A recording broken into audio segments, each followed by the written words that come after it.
बहुत पुरानी बात है। एक जंगल में दो पक्के दोस्त रहते थे। एक था गिद्दड़ और दूसरा था ऊंट। गिद्दड़ काफी चालाक था और ऊंट सीधा साधा। ये दोनों दोस्त घंटों नदी के पास बैठकर अपना सुख दुख बांटते थे। दिन गुजरते गए और उनकी दोस्ती गहरी होती गई। एक दिन किसी ने गिद्दड़ को बताया कि पास के खेत में पके हुए तरबूज है। ये सुनते ही गिद्दड़ का मन ललचा गया, लेकिन वो खेत नदी पार था।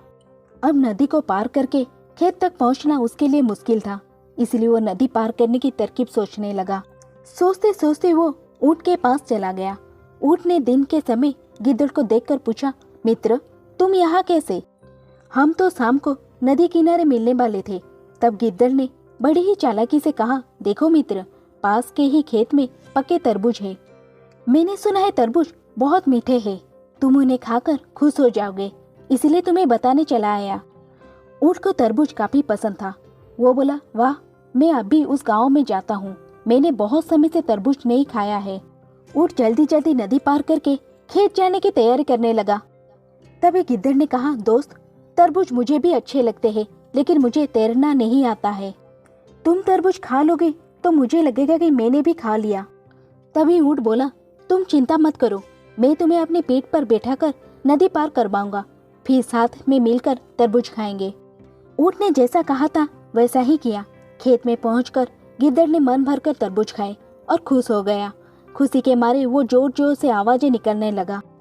तभी ऊंट ने कहा, तुम शोर मत मचाओ, लेकिन वो माना नहीं। गिद्दड़ की आवाज सुनकर किसान डंडे लेकर खेत के पास आ गए। गिद्दड़ चालाक था, इसलिए जल्दी से पेड़ के पीछे छुप गया।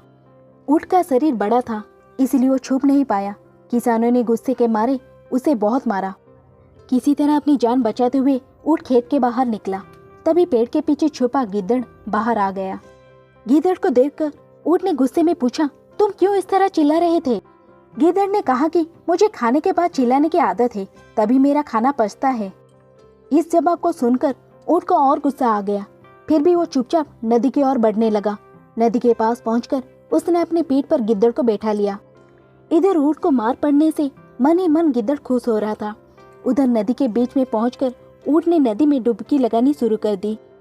गिद्दड़ डर गया और बोलने लगा, ये क्या कर रहे हो? गुस्से में ऊंट ने कहा, मुझे कुछ खाने के बाद उसे हजम करने के लिए नदी में डुबकी मारनी पड़ती है। गिद्दड़ को समझ आ गया कि ऊंट उसके किए का बदला ले रहा है। बहुत मुश्किल से गिद्दड़ पानी से अपनी जान बचाकर नदी किनारे पहुंचा। उस दिन के बाद से गिद्दड़ ने कभी भी ऊंट को परेशान करने की हिम्मत नहीं की। ऊंट और गिद्दड़ की कहानी से यह सीख मिलती है कि चालाकी नहीं करनी चाहिए। अपनी करनी खुद पर भारी पड़ जाती है। जो जैसा करता है उसे वैसा ही भरना होता है।